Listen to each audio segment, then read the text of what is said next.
All right, everybody, thanks for watching again. I'm Derek Thomas.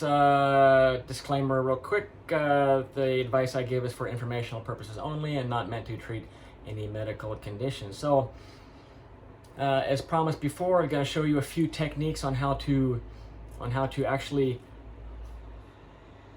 bring down your stress level, help you manage that stress or anxiety, even having bouts of depression, or you just want to kind of bring things down a little bit. So I'll give you four great techniques. But first of all, it's important to first realize that you're going through some kind of a stress or anxiety or having a bout of depression or whatever it is. Recognize it. Ask yourself, is is this life-threatening? Chances are it's not, because we're not being chased by saber-toothed tigers anymore. We live in the modern world, of course. So chances are the things that we get stressed out about might not be as bad as we actually think. So recognize it. Maybe feel where it is in your body. Practice a little mindfulness goes a long way. You're feeling it in your head, your throat, your chest, your stomach, your knees, the weaken the knees feeling. Do you have that little mean little voice, the little voice talking to yourself? Is it being really critical or mean, or just plain rude? I mention this in practically every video, but that little voice really does need to. You really do need to give it a break. Give it some time off. Change it to a different voice. A voice that's pleasant to you. How would you talk to your friend in a situation like that if they needed your help? So again, recognize it, that you're going through a stressful experience, anxiety, depression. Where do you feel it in your body? And then you can practice one of these techniques. All of them are great. Some more powerful than others, or you just may like one or the other, but they're all great. And one of my first one, I start off with a kind of a silly one that I like to do myself every once in a while, even when I'm this is the only one of these that you can do while you're actually driving. Otherwise, I don't recommend. You should actually not do any of these other exercises while you're driving. Pick a comfortable place where maybe you won't be disturbed, or even if you're at work and you have a minute, you can practice one of these. But the first one is the I call it the big smile exercise. Where you give yourself this big, and it's silly, So you just give yourself this big huge grin. Just like stretch your face and put on the biggest smile you can imagine. Pick an actress. Julia Roberts is a good one. She's got this huge smile, and you're stretching her face, and just do whatever you have to do to really put on the biggest smile you've ever had in your life. Smile and kind of grit your teeth and really say to yourself some positive words. I'm gonna do this. I can kick ass. I'm gonna kind of tense up, just to kind of tense up to then let it go. So you do this, and you can feel a little bit of a rush of endorphins coming on, and it does make you feel better. And especially if you're doing it while you're driving your car and somebody looks at you and wonders what the hell you're doing, I'm sure they get a kick out of it too. That's one. Another one is it's called the bilateral stimulation, and what that is you take an object, and you can either you keep your head straight, and you can either pick a fixed or imagined spot ahead of you, or you can move your eyes as you do this. 'Cause what you're doing is you're moving your arms from side to side as you pick up that object from the opposite hand, and you're moving it all the way across. So you can either while you're keeping your head straight, have your eyes follow the object back and forth. Okay. And what I forgot to mention was, after you recognize that you're experiencing stress and where you might be feeling it, rank it on a level of 1 to 10. And when you're doing any of these exercises, 1 being the least stressed, 10 being the most stressed. If when you're feeling really stressed, you're going to be probably 7, 8, 9, or 10. So before you do any of these exercises, just have that number in mind. So then that way, after you do the exercise, that you can refer back. You can think of, after you do a particular exercise, think of your stress level at that moment after the exercise. And the idea is to bring that stress level down to much lower number, or down to 1 if possible. So the bilateral exercise is you're bringing your arms all the way across, and you have that object, and you're either looking. You can either look straight ahead and do this without picking that fixed or imagined spot. I personally like to have my eyes follow the object. Either way, you're going to go into a very relaxed state.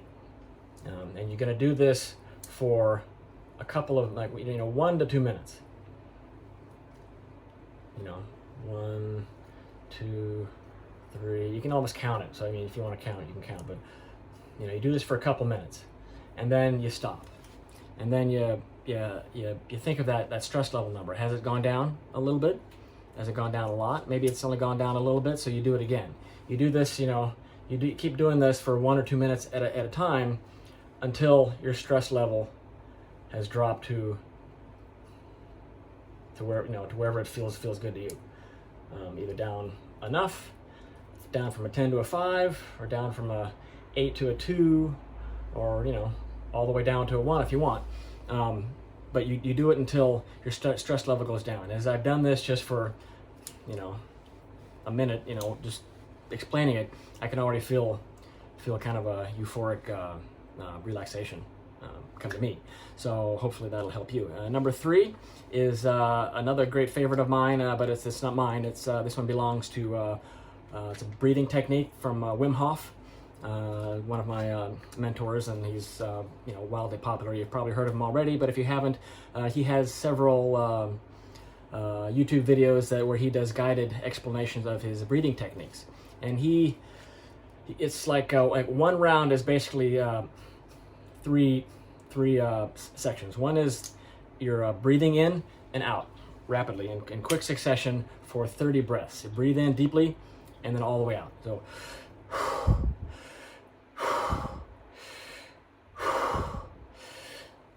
okay, you do that for 30 breaths. And when you do it quick enough, and you should be doing it quick enough that you feel, you have you're feeling, you get a little bit dizzy, you get a little bit, maybe a little of tingling in the fingertips, the hyperventilation. In fact, the better hyperventilation you have during this first part, the better the end result will be, and I'll explain that why in a minute. But you do 30 deep breaths. And I like to close my eyes when I'm doing it, but you don't have to, I guess.